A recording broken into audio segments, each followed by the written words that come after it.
A questão, os judeus não eram apreciadores de artes, mas o grande templo de Herodes, quando você atenta para esse templo, os maciços blocos com revestimentos de ouro chamaram até a atenção dos discípulos. E os discípulos levaram a Jesus para mostrar aquela obra suntuosa. Eles ficaram admirados com aquela obra de arte e eles levaram Jesus para ver. Só que quando Jesus chega lá, Jesus não esboça nenhum sentimento nacionalista. Jesus não mostra nenhuma admiração. Ele normal, para ele foi normal. Ele só disse assim: aqui não vai ficar pedra sobre pedra que não seja o quê? Derribada. E isso aqui aconteceu porque o general Tito, ele vem em 70 e destrói o quê? Destrói o templo. E aí o imperador Juliano, querendo reconstruir esse templo em vão, o que ele faz? Esse projeto dele, ele manda tirar aqueles grandes blocos de pedra. Cumpre-se a profecia. A primeira coisa que você pode analisar é que o texto, ele quer salientar para nós que o nosso Deus, aquilo que ele fala, aquilo que ele diz, se cumpre. Oh, glória a Deus. A primeira coisa que nós podemos analisar é que aquilo que está na Bíblia, aquilo que é profetizado por Jesus, se cumpre. Se ele disse que vai voltar, nós acreditamos que ele vai voltar. Então, Jesus não tem nenhum orgulho nacional. Ele não manifesta um espírito nacionalista. Ele só diz assim: não ficará o quê? Pedra sobre pedra que não seja o quê? Derribado. Isso aqui provocou nos discípulos, é aqui que começa. Isso aqui provocou nos discípulos um questionamento. Provocou um questionamento. Porque se vocês analisarem, lá do monte, se contemplava na parte leste aí o templo, né? E era muito bonito, a vista era bonita. E aqui nós podemos analisar que Jesus fez isso, ok? Jesus fez isso. Então, os discípulos, depois que eles falaram aquilo, mas que negócio é esse?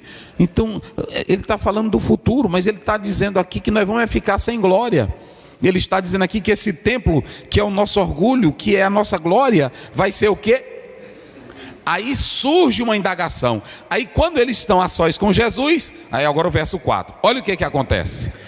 E estando assentado no Monte das Oliveiras, chegaram-se a ele os seus discípulos em particular, dizendo: dize-nos, quando serão essas coisas, e que sinal haverá da tua vinda e do fim do mundo? São duas perguntas com uma resposta. Eles perguntam a glória que os discípulos tinham, que era no templo, a esperança que eles tinham de um futuro melhor. Jesus vai piorar. Jesus disse: não vai ficar pedra sobre pedra que não seja derribada. E aí, veja bem, isso aqui é muito importante, irmão, é muito interessante. Tudo se cumpriu ou não? Se cumpriu. Agora, observem bem, quando acontecerão estas que coisas? Vamos aí, só para ter uma ideia. Aqui vocês, que coisas? Pronto, fala aí, deixa ele falar para ouvir. Que coisas? Só para os irmãos ouvirem. A destruição do templo. Primeiro, Senhor Jesus, agora nós ficamos preocupados, porque nós estamos pensando que vamos ter uma glória, que vamos ter um status. E como é que o Senhor está dizendo que o nosso templo vai ser destruído? Pois tudo bem, já que o Senhor profetizou, quando isto vai acontecer? Primeira coisa, separe o texto. Quando é que o templo vai ser destruído? E o templo tem relação com quem? O templo tem relação com quê?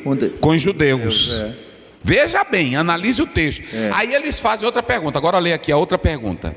Olha aí a outra pergunta. A primeira pergunta, eles perguntam: quando serão essas coisas? A primeira. Isso. A segunda. Ou seja, quando o templo será destruído. Vai. E que sinal haverá da tua vinda e do fim do mundo? E que sinal haverá da tua vinda e do fim do mundo? Outra.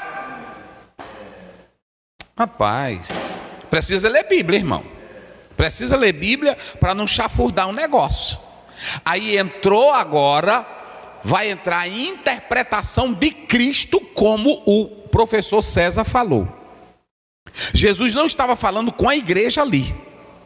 Jesus não estava falando para a futura igreja. Jesus estava falando para quem? para os judeus. Então, a pergunta que eles fazem, Jesus vai responder à luz do conhecimento que eles tinham. Meu Deus do céu. Então você tem uma interpretação judaica do Velho Testamento, ligada à profecia de quem? De Daniel. Meu Deus. Porque qual era a ideia dos judeus? Qual era a ideia dos judeus? Ouçam bem, essa lição ela é bem... A ideia dos judeus era que Jesus Cristo haveria de trazer o porvir, Jesus Cristo haveria de trazer uma nova era, não com desgraça, não com miséria, mas destruindo o mal, punindo os pecadores e num estado de grande glória. Falei. Vocês podem participar. Seria já que o templo ia ser destruído, não tem sentido mais. Então, a vida espiritual está no templo. A presença de Deus está no templo. Já que o templo será destruído, então, diz logo o sinal da tua vinda e do fim do mundo. Logo, que está contando tudo. O templo era o orgulho nacional desse povo. E aí o senhor sabe que logo Estevão vai morrer só porque vai pregar falando do templo. Ele nem ataca o templo, mas ele diz assim, ó, esse templo aí não é nada com a glória de Cristo. E eles se zangaram. E Jesus aqui piorou porque ele traz uma ideia dizendo, olha, esse templo belo que vocês estão elogiando não vai ficar pedra sobre? E eles perguntam, mas quando é isso que vai acontecer? Quando é que esse templo vai ser destruído? Segunda pergunta, qual é a segunda pergunta? Que sinal haverá da tua? Tá aí, qual é o sinal? Por quê? Porque os judeus tradicionais, eles tinham uma ideia da consumação do século, tinha ou não tinha? Eles tinham uma ideia da consumação daquela época. E qual era a ideia que eles tinham? É que haveria de vir um Messias Salvador, um Messias libertador, que ia destruir todos os seus inimigos, colocar tudo debaixo dos seus pés, reinar, Israel reinar com... Essa era a ideia. Essa era a ideia, inclusive era a hermenêutica dos judeus daquela época. Vamos ver aí Atos 1:6, vai lá, rapidinho. Atos 1:6. Atos 1:6. Aqueles, pois, que se haviam reunido, perguntaram-lhe dizendo, Senhor, restaurarás tu neste tempo o reino a Israel? Olha aí, Senhor, restaurarás tu neste o reino? Então, quando eles falam dessa consumação do século, refere-se ao tempo em que eles, os judeus, tinham conhecimento naquela época. Por isso que é muito importante nós analisarmos. Aí aqui, por causa dessas duas perguntas, surge o maior sermão apocalíptico do livro de Mateus, não é isso? Do capítulo 24, que é um sermão escatológico. E aí você pode analisar, eu estou falando aqui, ó, sem orgulho. Aí eles perguntam quando vai acontecer. O cumprimento profético da destruição de Jerusalém aconteceu em 70 pelo general Tito, 70 depois de Cristo. E aí você vê, ele diz, não ficará pedra sobre.